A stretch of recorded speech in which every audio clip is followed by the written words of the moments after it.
Jour J pour la sécurité sociale avec l'adoption ce matin en Conseil de 3 ordonnances, notamment celle prévoyant des sanctions pour les médecins trop prescripteurs. Invité de notre journal, Jacques Barrot, le ministre des Affaires sociales et l'un des principaux opposants à cette réforme, le docteur Mafioli. Poursuite des combats à la frontière israélo-libanaise, les négociations marquent le pas. L'OLP abroge sa charte appelant à la destruction d'Israël. Ouverture à Tokyo du procès du gourou de la secte Aoum. Dans ce journal également, enquête sur les risques cancérigènes du diesel et les ratés du PSG. Madame, Monsieur, bonsoir. Le Conseil des ministres a donc adopté ce matin 3 ordonnances sur la réforme de la sécurité sociale dont l'objectif est de freiner la dérive des dépenses de santé. Ces ordonnances portent sur la réforme du système hospitalier, sur une nouvelle organisation des caisses et surtout sur la médecine de ville. Précision, Yannick Letranchon.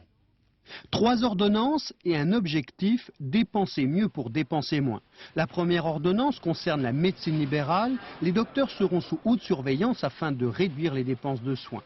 Si les médecins dépassent l'objectif fixé pour l'année, leurs honoraires ne seront pas revalorisés et les plus dépensiers seront punis financièrement par la Sécu. C'est la maîtrise médicalisée des dépenses. Pour les patients, un dossier médical sera instauré dès le mois de septembre. Le but, fidéliser le malade et éviter les prescriptions inutiles. Deuxième ordonnance sur l'hôpital. Dans chaque région, une agence sera créée. Sa tâche, contrôler la gestion, répartir les financements et définir l'activité des hôpitaux publics et cliniques privées. La troisième ordonnance concerne la gestion des caisses de sécurité sociale. Le contrôle de l'État sera renforcé, la représentation paritaire patronat-syndicat sera complétée par des personnalités nommées par le gouvernement. On l'a vu, l'une de ces ordonnances prévoit notamment un système de sanctions contre les médecins trop prescripteurs. 3 syndicats de praticiens appelaient aujourd'hui à une grève de protestation. Reportage à Lille, Marianne Masse, Jean-Christophe Raxi. Il fait partie des 20% de médecins généralistes en grève aujourd'hui, mais le docteur Bournonville a choisi de la faire à sa manière, en recevant ses patients sans leur faire payer l'ordonnance. Une façon de dire que celles du gouvernement sont un peu trop salées à son goût. Je pense qu'il raisonne uniquement en termes de comptabilité publique, pas de santé publique. C'est ce qui nous gêne le plus. La comptabilité publique, c'est en l'occurrence les 40 milliards de déficit de la sécurité sociale. Un déficit pointé du doigt par les médecins. Si l'assurance maladie y contribue, il y a aussi la vieillesse et le chômage qui ponctionnent les caisses. Les médecins ont un peu l'impression de passer pour des boucs émissaires. Si depuis 1994, ils sont déjà limités dans leurs prescriptions, les ordonnances du gouvernement viennent renforcer les sanctions en cas de dépassement du quota. Alors comment faire passer le message aux patients? Qu'est-ce qu'on fait? On lève le pied, on donne moins de médicaments, moins d'analyses, moins de ces analyses nécessaires, ou bien alors on y va quand même au risque de se faire sanctionner. Un petit peu compliqué quand même, hein. Médecine au rabais, médecine à 2 vitesses, les risques sont évoqués même si les médecins ne rejettent pas toutes les mesures. Le carnet de santé, très bonne idée, informatisation indispensable, formation médicale continue, parfait. Par contre, les sanctions, si uniquement pour les questions budgétaires et les questions d'argent, non. Ça, c'est insupportable. Et en plus de ça, le fait de montrer comme ça du doigt toute une profession. Une profession montrée du doigt et qui espère aujourd'hui une plus grande concertation avec le gouvernement. Selon le président de la CSMF, le docteur Claude Mafioli, que nous retrouverons dans un instant en direct, 75% des cabinets médicaux étaient fermés aujourd'hui ou ont dispensé des soins gratuits. Au contraire, selon le syndicat de généralistes MG France, qui a refusé de s'associer au mouvement, moins de 20% de généralistes ont fait grève aujourd'hui. Avec Agnès Molinier, le point des multiples réactions provoquées par l'adoption de ces ordonnances. Force ouvrière a choisi de mobiliser ses troupes pour un grand meeting à Paris. Pour Marc Blondel, pas de détails, les ordonnances sont un recul social. Pour la première fois dans ce pays, ce n'est pas une courbe ascendante vers la sécurité sociale, c'est une courbe de destruction de la sécurité sociale. Mais ça, je ne le cacherai pas, je le dis. Et en quelque sorte, aujourd'hui, je prends date. La Fédération CGT de la Santé, elle, n'a pas vraiment mobilisé. Moins d'une centaine de militants se sont retrouvés ce matin, place de l'Opéra, à Paris. Une présence plus que symbolique, tout comme celle des médecins hospitaliers qui n'étaient que quelques-uns, place de la Madeleine, pour dénoncer la création d'agences régionales chargées de contrôler la gestion des hôpitaux. nous allons devoir faire des choix médicaux, des choix qui devraient être structurés sur des impératifs provenant de l'état du patient. Nous allons devoir les faire prioritairement en fonction des données comptables et financières. Seul MG France, le syndicat majoritaire chez les généralistes, voit dans ces ordonnances des points positifs, malgré les sanctions prévues pour les médecins. Évidemment que les dépenses de santé vont continuer à augmenter. Tout ce qu'on va demander aux médecins et aux patients, c'est de faire en sorte qu'elles augmentent moins vite que ce qu'elles ont fait au cours de ces 15 dernières années. Avec la publication des ordonnances, la réforme de la Sécu est sur les rails, contestation ou pas. Ces ordonnances prévoient entre autres l'informatisation systématique de tous les cabinets médicaux. Une informatisation testée depuis plusieurs semaines maintenant dans le département du Gers. Reportage Laurent Bailly, Didier Rancoeur. Au pied des Pyrénées, le Gers.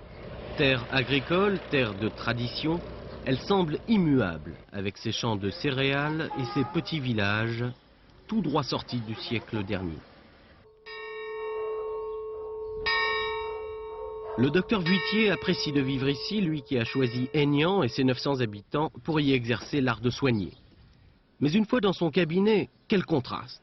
Ici, le médecin est aussi un informaticien. Et d'ici 2 ans, des ordinateurs comme celui-ci équiperont tous les cabinets de France. Meilleure gestion des données médicales des patients ou encore conseiller aux médecins pour un traitement. Ce matériel sait tout faire, y compris éviter les erreurs. Ici, par exemple, le médecin prescrit de l'aspirine avec un anticoagulant. Voilà ce qui se passe. J'ai tout de suite un message qui apparaît sur l'écran qui me dit « Attention, ce monsieur a prendre l'aspirine et ça va potentialiser, ça va augmenter l'effet du traitement anticoagulant. » Je suis averti de façon visuelle.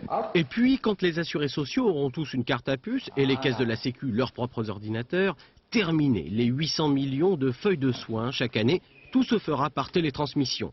Avec à la clé des économies, mais aussi le risque que la Sécu contrôle plus sévèrement les assurés. Si les caisses primaires d'assurance maladie accèdent directement à nos données médicales ou administratives, on peut redouter effectivement un flicage des patients. Et puis, dans un programme d'ordinateur, on peut aussi imposer un médicament plutôt qu'un autre. L'industrie pharmaceutique pourrait vouloir tirer profit de l'informatisation des cabinets. Bref, avant de courir vers l'ordinateur, la vigilance est de rigueur. Avec nous en direct Jacques Barrot, le ministre des Affaires sociales, en direct de son ministère, et Claude Mafioli, du siège de la CSMF, l'un des principaux opposants à cette réforme. Jacques Barrot, bonsoir. En Conseil des ministres, Jacques Chirac a déclaré qu'Alain Juppé et son gouvernement avaient conduit le navire à bon port. Alors peut-être plus de tempête à craindre, mais vous avez même mis à dos une bonne partie des médecins. Ah non, la réforme est en marche, bien expliquée, avec ce qui est la clé de cette réforme, le juste soin, et puis la participation de tous, on convaincra. Alors, il y a des peurs qui s'expriment aujourd'hui, mais je suis convaincu que l'idée que l'on peut à la fois soigner mieux et dépenser plus utilement, les Français ont assez de bon sens pour comprendre que c'est possible. Et puis il faut mettre fin à des faux bruits selon lesquels chaque médecin aurait une enveloppe personnelle qu'il ne devrait pas dépasser. C'est faux. Cela dit, pour que ce soit efficace, cette réforme, et que l'on amenuise le trou de la sécurité sociale, il va falloir bien mettre en place des mécanismes de surveillance et de contrôle. Alors est-ce qu'il y aura réellement des sanctions contre les médecins trop prescripteurs? Tout repose sur la maîtrise médicalisée.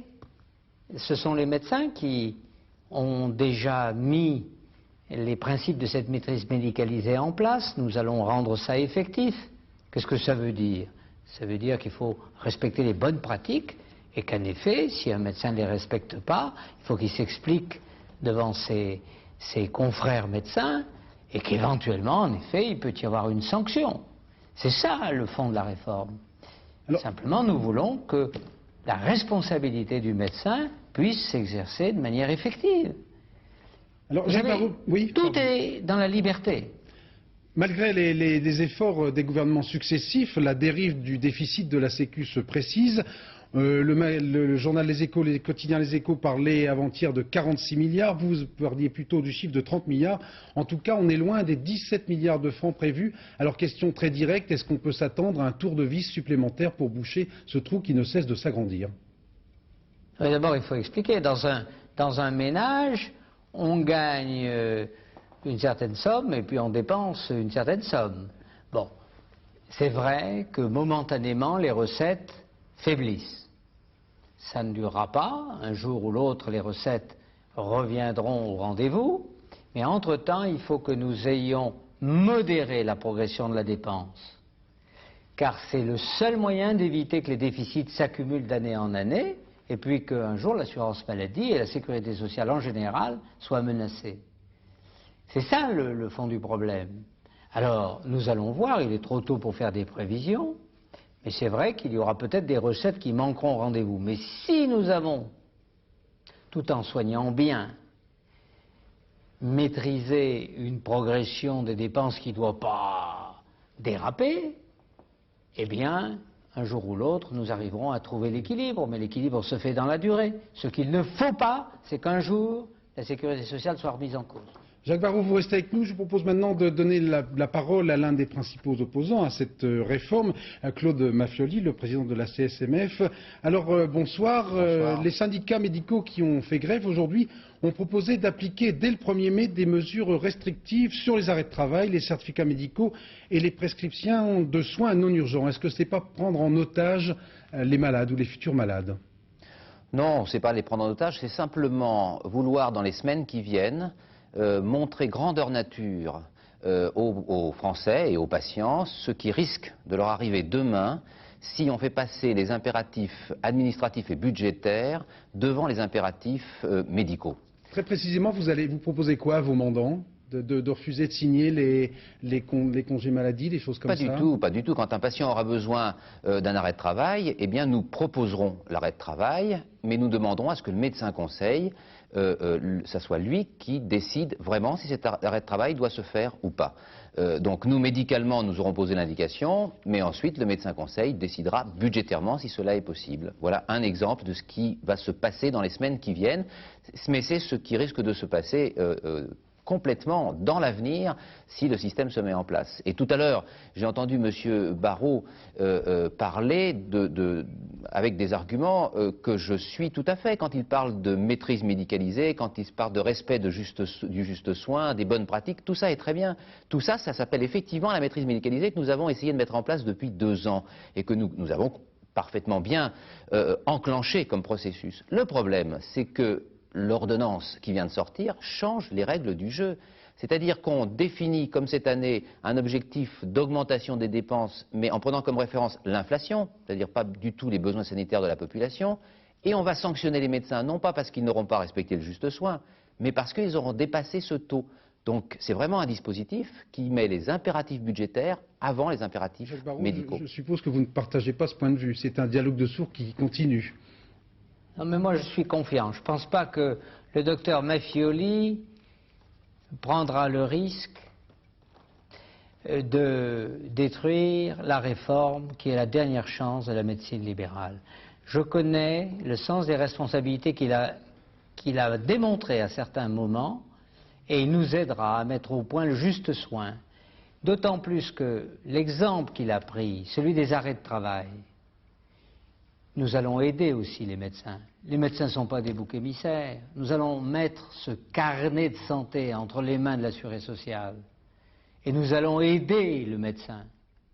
Parce que nous allons demander à l'assuré social de faire confiance dans son médecin et de ne pas faire pression sur lui pour avoir ces arrêts de congé de complaisance que parfois le médecin est obligé de lâcher à force de pression de l'assuré social. Non, docteur Mafioli. Nous avons besoin de vous pour réussir la réforme. Et ce n'est pas en tournant le dos ou en mettant la tête sous le sable que nous résoudrons ensemble les problèmes. Car dans le même temps, docteur Mafioli, nous avons demandé à l'hôpital un effort parallèle, très exigeant. Donc le médecin libéral ne peut pas se sentir comme un assiégé. En fait, nous sommes tous engagés dans cette réforme inéluctable. Ce n'est pas la peine, me semble-t-il, de chercher à la contrarier. Et Monsieur le Ministre, c'est bien parce que nous avons le sens des responsabilités que nous avons, depuis 2 ans, enclenché le processus de la maîtrise médicalisée. Mais c'est parce qu'aussi nous sommes responsables que nous pensons qu'en France, il faut que nous conservions un but premier à la qualité des soins, et non pas un but premier à l'équilibre budgétaire. C'est notre devoir de médecin de vous le dire, de le dire aux Français. Et aujourd'hui, ce qui s'est passé, France entière, où effectivement il y a eu une large mobilisation des professionnels de santé, des médecins, eh bien ça prouve bien que les médecins libéraux, médecins généralistes et médecins spécialistes confondus, souhaitent aujourd'hui effectivement qu'il y ait une réforme, mais ne sont pas d'accord avec ce dispositif qui fait, comme je vous l'ai dit, passer les impératifs budgétaires avant les impératifs de santé. Et là, je crois que c'est un changement fondamental que vous êtes en train d'introduire en France, et je crois qu'il y a des risques pervers pour l'avenir, et je crois que nous ne pouvons pas nous permettre aujourd'hui d'aller dans ce sens. Quand vous parlez de la culpabilisation des médecins, il est évident depuis quelques mois que nous assistons à une culpabilisation outrancière des médecins libéraux. Or, vous savez bien, on nous a dit pas plus de 2,1 en 96. Eh bien, on nous a dit en faisant pas plus de 2,1, l'État aura un trou de la Sécu à 17 milliards. Et aujourd'hui, on vient de nous dire, en laissant le 2,1, on sera à 46 milliards. Alors vous voyez bien que ce n'est pas en culpabilisant les médecins libéraux, en chargeant la barque au niveau de la médecine libérale et en mettant en place une maîtrise budgétaire que vous réglerez le problème du trou de la Sécu. Jacques Barrot, un mot de conclusion, parce que bien évidemment nous n'allons pas mettre ce soir un terme à ce débat. Docteur Maffioli, il n'y a pas de bouc émissaire. Nous sommes tous responsables. Mais ne dites pas des choses inexactes. Le Parlement, avant d'établir chaque année le taux de progression de la dépense, aura un débat sur la santé des Français. Alors, ne cachez pas cela aux médecins et aux Français. Nous choisirons chaque année, c'est le Parlement qui le choisira, ce taux de progression en fonction des besoins sanitaires et pas seulement des besoins budgétaires. Je fais confiance sur le souci de vérité des médecins. Nous avons besoin d'eux pour réussir la réforme et nous ne la ferons pas contre eux. Merci messieurs, nous serons bien évidemment amenés à revenir sur cette importante réforme du financement de la sécurité sociale. Autre inquiétude pour l'équilibre de nos comptes sociaux, en raison de la diminution du temps de travail et aussi surtout des progrès médicaux, les Français partent à la retraite de plus en plus jeunes et vivent de plus en plus vieux. Revers de la médaille, le financement des futures retraites s'avère de plus en plus aléatoire. Comment épargner aujourd'hui pour avoir un complément de retraite demain? Réponse avec Florence Duprat. C'est la fin du baby-boom et l'arrivée du papy-boom. Les retraités aujourd'hui sont de plus en plus nombreux et leur espérance de vie de plus en plus longue. Résultat, ils profitent plus longtemps de leur retraite. Ce qui pose un problème économique, car bientôt, il n'y aura plus assez de cotisants. Pour ne pas voir leur pension se réduire comme une peau de chagrin, les jeunes générations doivent préparer leur retraite dès aujourd'hui, en clair, économiser. Si vous épargnez 500 francs par mois lorsque vous avez 35 ans, vous pouvez espérer une rente mensuelle de 1000 francs lorsque vous aurez 60 ans. Lorsque vous avez 40 ans, déjà, il faut économiser plus de 700 francs par mois pour obtenir 1000 francs à 60 ans. D'où l'intérêt, effectivement, d'économiser le plus tôt possible. Premier au hit-parade des placements financiers, l'assurance vie. Ce produit d'épargne est d'un bon rendement, entre 7 et 8% par an. Et au bout de 8 ans, on récupère son capital, plus les intérêts, sans payer d'impôts. Ceux qui préfèrent percevoir une rente peuvent opter pour un plan d'épargne populaire. Seul inconvénient, il rapporte seulement 5%. Plus risqué, le plan d'épargne en action. Cette grosse tirelire permet de jouer en bourse sans payer d'impôts. Attention, les gains ne sont pas garantis, mieux vaut avoir le goût du risque. Enfin, l'immobilier présente quelques belles opportunités en ce moment, à condition d'avoir les moyens d'investir. Mais en achetant à 40 ans, à 60, vous n'aurez plus d'emprunt ou de loyer à payer. Jacques Chirac est arrivé il y a environ une heure à Amiens, où il a été accueilli à l'hôtel de ville par le député maire UDF, Gilles de Robien. Ce nouveau déplacement du président en province est centré cette fois sur la politique de la ville. Jacques Chirac veut évoquer jusqu'à vendredi sur le terrain la mise en place du pacte de relance pour la ville et celle des zones franches urbaines. Merci beaucoup. Bravo, Monsieur le Président. Soucieux d'améliorer la cohésion de la majorité, Alain Juppé a décidé d'inviter à déjeuner tous les mois environ les principaux responsables du RPR et de l'UDF. Aujourd'hui, ils étaient 13 à la table du Premier ministre. Alain Madelin n'avait pas été convié et Édouard Balladur avait décliné l'invitation. J'invite Ambert. Un large sourire, une pause obligée pour les photographes, c'était aujourd'hui le défilé des ténors de la droite à Matignon. Ce qui était une coutume au temps d'Édouard Balladur est une première avec Alain Juppé. Gambas grillées, pintades et pain perdu dans les assiettes. Pour le menu politique, un seul mot, ou plutôt un seul mot d'ordre, répété par tous les convives. Dans la majorité aujourd'hui, c'est l'harmonie. L'ambiance est excellente, détendue, positive et constructive. Il s'agissait de ressouder la majorité? Non, il n'y a pas besoin d'être ressoudé, la majorité, ça marche bien, en ce moment il n'y a pas de problème. Pas de problème, mais quelques absences. Philippe Séguin et Édouard Balladur s'étaient fait excuser. Alain Madelin n'avait pas été convié, décision de l'UDR. Charles Pasqua fut de ceux qui l'ont regretté, de ceux aussi qui avaient aujourd'hui des choses à dire au gouvernement. C'est également bon qu'il écoute les observations, les propositions et les critiques que les uns et les autres nous pouvons être appelés à faire. Et officiellement ce midi, on n'a parlé que des dossiers de fond. Sécurité sociale, immigration, situation au Proche-Orient. La préparation des législatives attendra un peu. Nous parlons de la France, de la politique nationale qu'il faut mener. Et on n'en est pas du tout à cette échéance. Ce déjeuner, c'est le coup d'envoi pour les législatives? Bon, pour moi, non, c'est le coup d'envoi pour travailler mieux ensemble. Au travail donc, prochain déjeuner dans un mois. À l'étranger, poursuite des combats à la frontière israélo-libanaise au 14e jour de l'opération Raisin de la colère, alors que les négociations semblent marquer le pas. Le chef de la diplomatie américaine, Warren Christopher, a reconnu ce soir que des problèmes difficiles demeurent. On assiste sur le terrain à une sorte de concurrence entre la diplomatie américaine et française. Reportage Jacques Merlino, Jacques Gérard.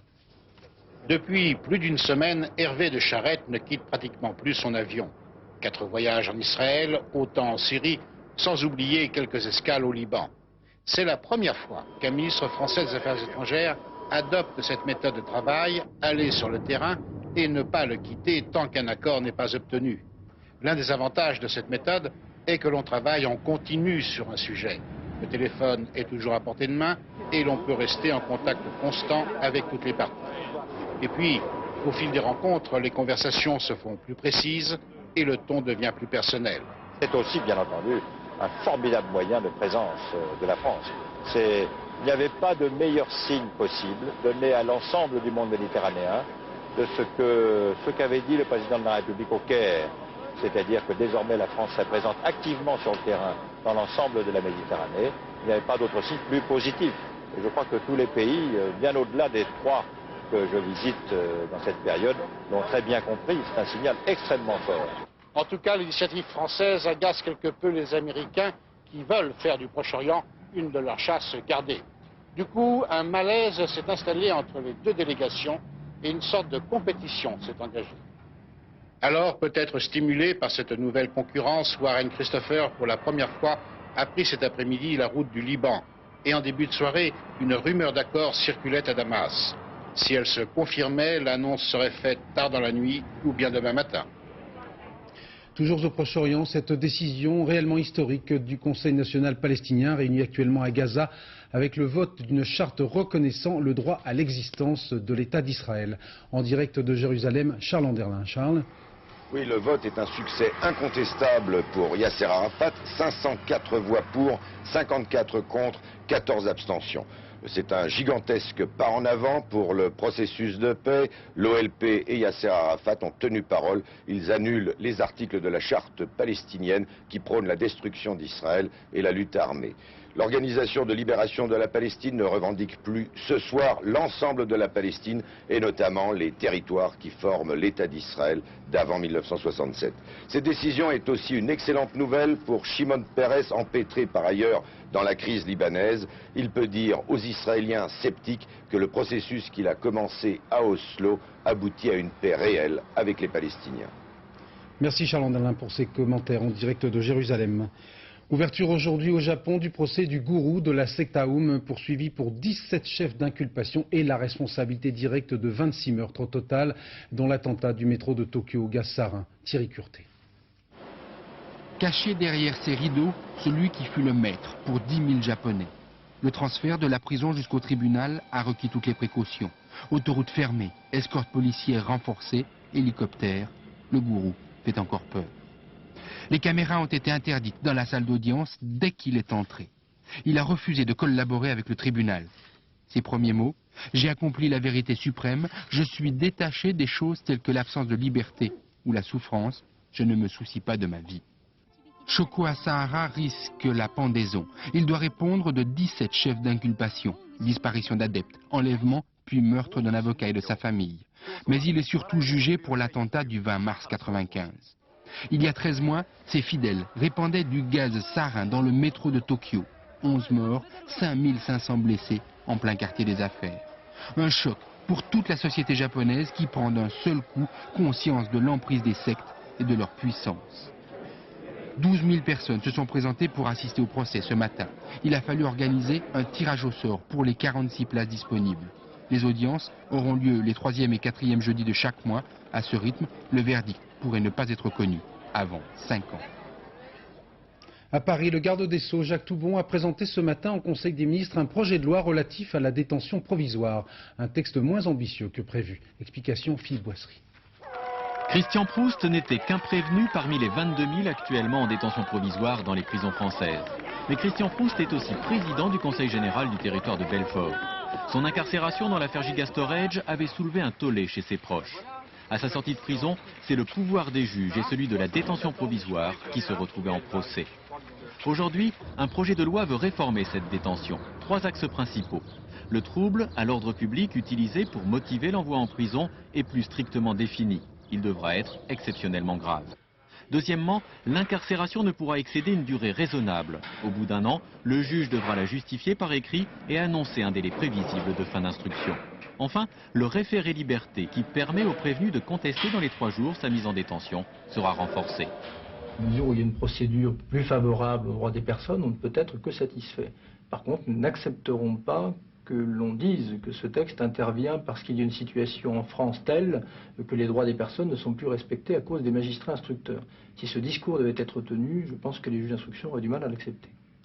Francis Vandenberg, dit Francis le Belge, a passé près de 5 ans en préventive. Au début du mois, il a été innocenté. Michel Kemache a attendu 8 ans et demi son procès, dont plus de 3 en prison. Comme pour Francis le Belge, la Cour européenne des droits de l'homme a condamné la France. Pour beaucoup d'avocats, la réforme du garde des Sceaux n'est qu'un toilettage de notions floues, et qui le demeure. Je pense qu'il faut avoir le courage de fixer les limites de la détention provisoire, et surtout de fixer un seuil concret, un seuil pratique au-delà duquel la détention provisoire deviendrait inacceptable et intolérable.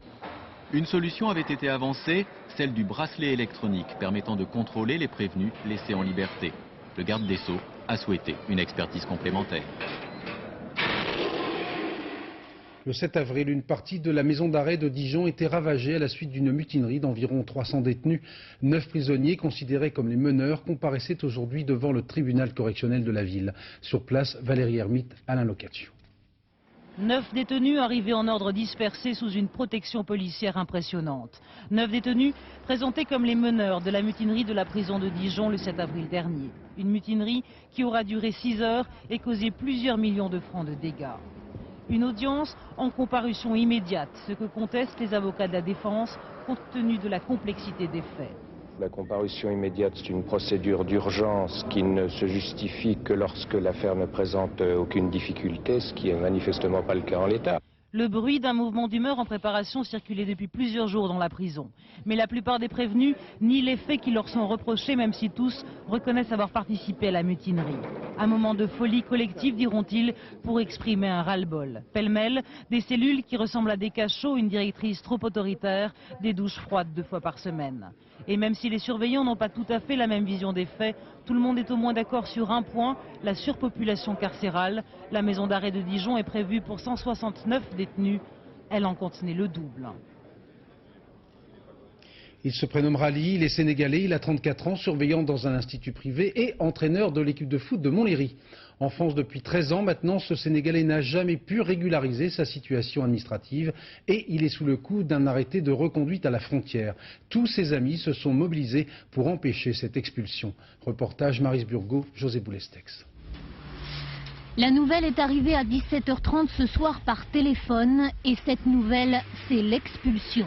Kali Bengue vit pourtant en France depuis 14 ans. À Montlhéry, c'est lui qui entraîne tous les enfants du club de football. Un juge vient pourtant de décider qu'il ne pouvait pas rester. C'est négatif. Ici, j'ai pas de femme. Donc, c'est pas, même si je suis intégré, je dois quitter le territoire parce que c'est comme ça. Alors ce soir sur le stade de Montlhéry, personne n'a retenu son émotion, pas plus les adultes que les enfants du club.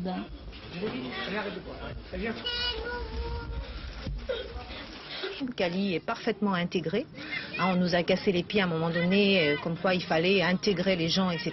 Cali, on n'a pas eu besoin d'intégrer, il s'est intégré tout seul, ça s'est fait naturellement.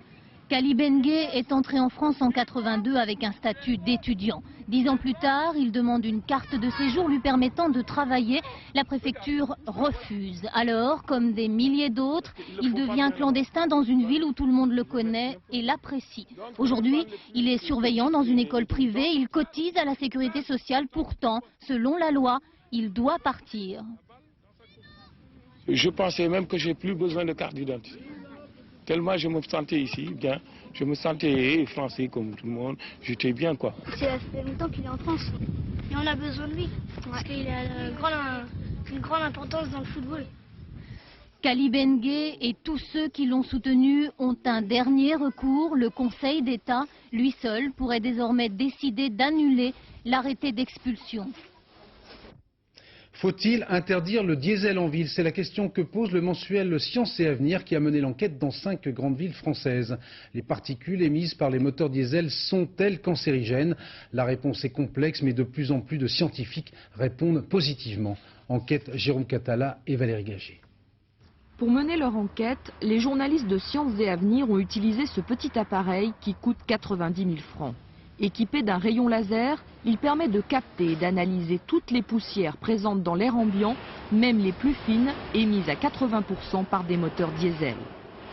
Les particules les plus dangereuses sont minuscules, ne se voient pas, sont grosses comme des bactéries ou même de l'ordre du globule rouge et vont pénétrer très profondément à l'intérieur des alvéoles. Et dans les poumons, vous avez donc des cellules qui vont manger ces particules. Mais il y a un moment où il y en a tellement qu'elles n'y arrivent plus et c'est à partir de ce moment-là qu'il y a un risque de développement du cancer. Ce risque cancérogène n'est pas encore scientifiquement prouvé. En revanche, le lien entre diesel et maladies respiratoires est certain. En Allemagne, une étude vient de montrer que le nombre de personnes asthmatiques ou allergiques est plus grand à l'ouest, zone où la circulation automobile est intense, qu'à l'est, où la pollution a plutôt une origine industrielle. Le moteur diesel est indéniablement l'accusé numéro 1 et c'est dommage que pour des raisons, disons, économiques, il soit aussi favorisé actuellement. Montrés du doigt, les constructeurs automobiles se défendent. Ils expliquent qu'un gazole moins polluant sera mis en vente en octobre. Couplé au pot catalytique diesel, il devrait permettre de réduire de 40% les émissions de particules. Cela sera-t-il suffisant ou faudra-t-il un jour interdire le diesel en ville? Il est trop tôt pour le dire. Un incendie particulièrement spectaculaire s'est déclaré cet après-midi dans les entrepôts frigorifiques des abattoirs d'Anderlecht à Bruxelles. Aucune victime, si ce n'est des milliers de porcs qui ont brûlé vifs. On en parlait depuis des années, elle est enfin apparue. Je veux parler de la nouvelle fusée européenne Ariane 5 installée sur son pas de tir à Kourou en Guyane. Une fusée d'une nouvelle génération, plus puissante et qui permettra donc de mettre en orbite des satellites de plus en plus lourds et donc pour Ariane Espace de gagner encore davantage d'argent. Première mise à feu dans un mois. À Nice, le joli conte de fées s'achève dans l'aigreur avec la fin du feuilleton du don d'un magasin de cycle à un chômeur savoyard. Celui-ci a décidé de jeter l'éponge pour des raisons fiscales mais aussi apparemment en raison de la personnalité jugée un peu trop floue du généreux donateur. Reportage Yasmina Farber, Jacques Cardoz. Bernard-Georges Molland pensait avoir gagné le gros lot en acceptant le cadeau de Raymond Cloarec, un magasin de vélo. Mais de retour au pays, le Savoyard a analysé froidement la situation. M. Cloarec avait vraiment une attitude théâtrale devant les caméras. Nous étions brusquement plus qu'un objet médiatique. Hein. Et puis, dès que les caméras sont parties, il était 15 heures. Tout simplement, il nous dit, je peux vous libérer, vous pouvez rentrer. Pour se lancer, Bernard-Georges Molland aurait voulu en savoir plus sur la situation comptable du magasin. En plus, il a appris que la donation était soumise à une taxe de 280 000 francs. Le chômeur quitte la course. Le donateur, lui, perd son poulain. Sur le coup, j'ai été surpris quand même, parce que du fait que je sentais que j'avais affaire à un battant, je pense qu'il n'était pas si battant que ça. C'est à moi de retrouver un blindé. Et ça manque pas, depuis ce matin, il y en a 4 qui postulent depuis qu'ils ont appris que ce monsieur ne prend pas l'affaire. Raymond Cloarec a déçu un chômeur, mais d'autres restent candidats au rêve. Un rêve qui aura donné un joli coup de publicité à un modeste magasin de vélo. Carton rouge pour le PSG qui n'a pas su profiter de la visite à domicile de la Lanterne Rouge, en l'occurrence Martigues, pour reprendre la tête du championnat aux dépens d'Auxerre. L'équipe de Luis Fernandez a fait preuve au contraire une nouvelle fois d'une inquiétante inefficacité. Sur ce match vraiment nul, commentaire Laurent-Frédéric Bollet. Pas de doute, les sifflets sont ceux d'un Parc des Princes en colère.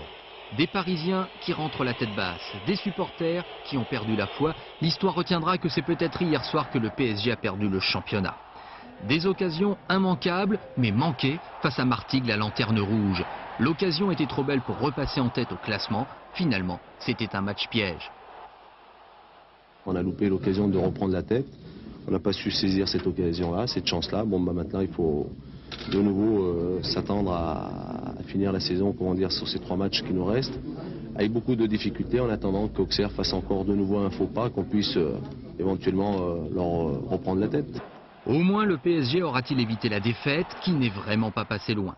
Il reste donc 3 journées et Auxerre possède toujours 1 point d'avance. Un programme identique attend les 2 équipes, un périlleux match à l'extérieur se glissant entre 2 matchs à domicile. A priori, Giroud et les siens ont su préserver l'essentiel avant cette dernière ligne droite. Et Paris, comme on dit, n'est plus maître de son destin. Verdict de la bataille au sommet le 18 mai prochain, ou avant, en cas de faux pas de l'un des 2 prétendants. Décidément, le nom de Kennedy se vend bien. La vente aux enchères à New York et Sotheby's de plus de 5000 objets ayant appartenu à Jackie Kennedy est un succès tout à fait inattendu. Le premier jour de la vente, les enchères se sont en effet élevées à 22 millions de francs, dépassant de 10 fois les estimations. Le hip-hop dans tous ses états avec les rencontres nationales de danse urbaine organisées à la Grande Halle de la Villette à Paris avec la rencontre haute en couleur de 46 groupes professionnels et amateurs. Reportage Valérie Fourniou, Eric Giorgio. Le hip-hop, un mélange de rap, de smurf et de breakdance.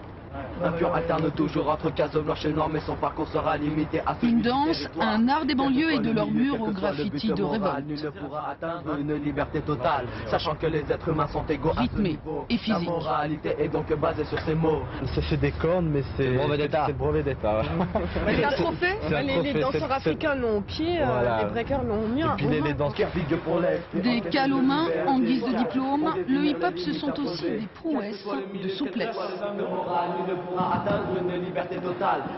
Une danse, un cri pour ces gosses de banlieue qui n'ont que leur corps pour seul moyen d'expression.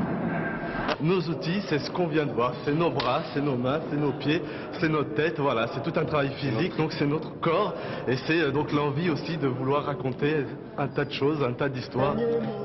Et leurs histoires, ils les chantent à présent sur scène.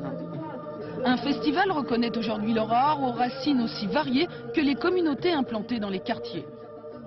Et les racines du hip-hop, c'est pas vraiment les années 70 dans les rues de New York, comme on vient de le croire. Hein. Ça va chercher beaucoup plus loin dans les racines africaines, par le biais de la capoeira, ce qui se passait dans la danse noire américaine de l'entre-deux-guerres. Donc en fait, le moment qu'on connaît aujourd'hui du hip-hop, c'est à replacer dans tout un flux artistique. Une mode, un succès qui ne leur déplaît pas. C'est une sensation autre que d'aller bosser au McDonald's. Ça change des petits boulots, loin la galère. Représentation jusqu'au 27 mars à la Grande Halle de la Villette. Dernier journal vers minuit en compagnie de Philippe Lefebvre. Bon anniversaire à Shirley MacLaine, Barbara Streisand et Roland Petit. Dans un instant, la météo, signée ce soir Isabelle Martinet. À 13h, vous retrouverez Benoît Duquesne. Je vous donne rendez-vous quant à moi à 20h en vous laissant méditer ce proverbe latin. Quand les rois délirent, c'est le peuple qui paie. Excellente soirée, merci.